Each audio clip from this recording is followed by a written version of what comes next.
Good morning, guys. Welcome to Joyous Prairies. It is a cloudy day today. Hopefully it doesn't rain on me because I'm sitting outside. I'm going to tell you a story. I'm going to talk about a little bit about kind of apathy. And there's that rooster. He's right behind us. He's always here. Um, I'm really into the Myers-Briggs personality thing right now. I don't know how long he's going to sit back there. Anyway, I'm really into the Myers-Briggs personality thing right now. I had taken the test as part of a class probably about 10 years ago, but I didn't really think much of it. And recently I've been kind of watching some videos on my personality type, and I am an INFJ, which all the types are pretty interesting, but you know, of course you find your own type very interesting. And mostly I'm kind of looking into kind of the dark side of it because I'm really trying to improve my, you know, coping mechanisms and my skill sets that way. So yeah, so I'm going to tell you a story about what's going on with me this weekend, and then how my personality type and my ways of processing are feeding into it. So, story is that we have a fencing project that I'm trying to get done, and I've wanted to do it for a few years. I want to fence in a small area. Well, it's part of an acre behind my chicken house so that I can get a couple goats, because I really want to clear out the brush back there, and I've always wanted some goats because I like to make goat's milk soap, so I'd like to have a source for my own milk. So to do the project, you know, of course I watched a ton of videos, did a lot of research, watched a lot of tutorials on how to put up field fence because I want to do it properly. I got a lot of advice from friends of mine that, you know, have a working farm and lots of fencing and lots of experience. And one of my main processes in my personality type is introverted intuition. And what that means is that I spend a lot of time in my head, and I think everything through, like every possible scenario, good, bad, otherwise. And I can totally visualize, it's almost like a daydream. I can totally visualize a project from start to finish. So, you know, it's like a daydream. You watch yourself do it. You can, you know, go through what if this happens, what if that happens, you know, and you kind of work through every angle. So I have watched myself in my own head do this whole project by myself, and you know, I can see it completed, and I have everything I need, and, you know, but I've never done fencing before, so I know how to do it technically, but I still have to actually do it. So I started out, I drove all the metal posts. It was 45 posts, and that's not too hard. You know, you have a post driver and you just kind of pound it down. It's physically a good workout on the arms and shoulders, but so I got that done. And then my wooden posts were delivered by a friend of mine, so then you have to put those on the corners. So that's where it started getting hard, because these wooden posts are extremely heavy. I could kind of drag one myself, and I'm a pretty strong person for my size. You know, I'm a small woman, but I'm pretty strong. And so you have to take a post hole digger and dig these holes. And if you've ever tried to dig into hard Wisconsin clay, it's pretty difficult. So you kind of just, I have to do one post at a time. So you dig this hole, try to get it as deep as I can, you know, at least 2 feet, and then drag this post over there and put it in there. And I was pretty successful in getting those in, and that part was okay. But then starting to run the fence, little head is down here saying hi, so I'm giving her a pet.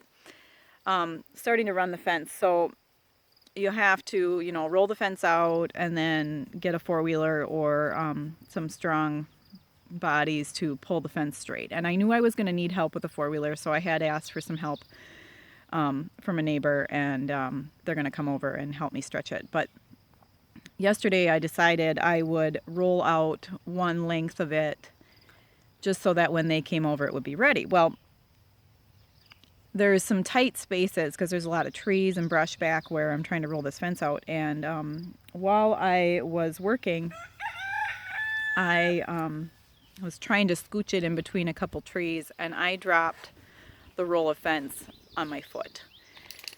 And my foot is okay. Yesterday I was pretty concerned because it swelled up pretty good and it was pretty sore.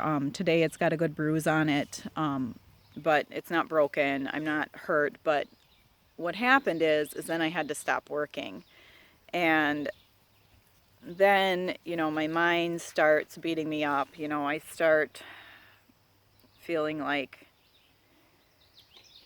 I failed. And I know how ridiculous it is as I'm thinking it because, for me, for some reason, I really prefer to work alone. I want to get this done myself. I want to be able to say that I put up a fence by myself, which is so ridiculous because who puts up a fence by themselves? I mean, people do it, but why can't I just say, like, we put up a fence and I had help? But to me, I feel like I want to work alone so that I have that self-satisfaction and that pride that I did it myself. And, to me, I'm looking at those things and I'm thinking about it, and those are ugly things. That self-satisfaction and pride to say, I did it myself, I don't need any help. Those are ugly things. And I think, in this, I'm being taught a lesson that it's okay to ask for help. It's okay that you need help with things. And it's okay if you can't do something alone. I don't need to do everything myself. It's okay. And I guess, I'm being taught that it is okay. And I can ask for help. So then what happens this morning, the weather yesterday was super nice. I was hoping to get it done yesterday. Today is kind of going to be raining on and off. So I'm not sure if we're going to be able to finish the job today. But what happens to me then is apathy starts to set in. And what I mean by that is I start to feel, again, like a failure. Like I failed this project and I can't do it myself. I feel defeated. I'm realizing I can't do it alone. And I want to kind of just give up. I want to just leave it and start something else because if I couldn't do it by myself, then my mind tells me it's not worth doing. And I realize the ridiculousness in that statement, but that's what my mind is telling me today. And I want to start another project, but I'm trying to do better. I'm trying to work through my depression and work through this apathy. So I need to stay on this project. I need to have patience, which is not a virtue for me, in waiting for people to come to help me. And I need to accept that help and not feel defeated because I wasn't able to do it on my own. So that's my struggle today. I just wanted to share that because, again, I don't want people to feel like they're alone in their struggles. And so that's my struggle today. And the other part that I wanted to talk about was I watch a lot of documentaries, but I watched a documentary on depression and artistic creative people the other day, and the one piece of it that I really struck home to me was an artist on there that was a recovering alcoholic said that, and I'm going to quote him here, "You are driven constantly to create because the work gets you out of depression." And I totally agree with that.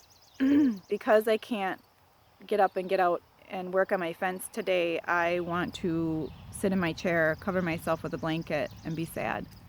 And I went to bed super sad last night because I couldn't do it alone. And you're driven constantly to create. So my brain is telling me today to start another project, to get busy working on something, and I think in order for me to push through this apathy and push through this part of the depression, I can't start something else.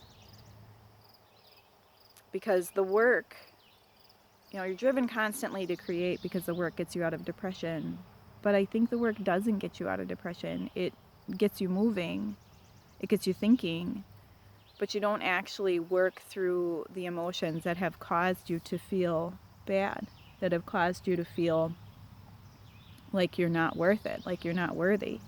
So today I'm going to try to work through in my head the things that are making me feel this way, and I'm going to have patience, wait for my help to come, do what I can do on my own, and yeah, we'll get this fence done. And I really could have hurt myself yesterday, and I could have broken my foot. I could have smashed my toes.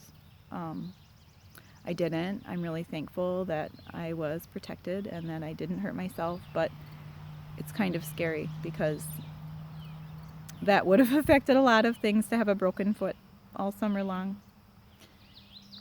So hopefully we'll get our fence done today or tomorrow. I am really excited for the fence. It's going to be a lot of peace of mind for me. Yeah.